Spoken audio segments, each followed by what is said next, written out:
Here are 5 things you didn't know about Roz Savage, the woman who rode solo across 3 oceans. First, she rode 20 hours every single day, sleeping in 2-hour intervals for months at a time.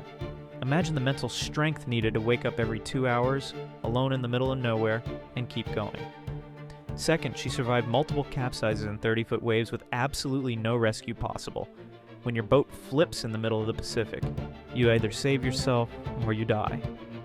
Third, she rode through hurricane conditions that completely destroyed her equipment.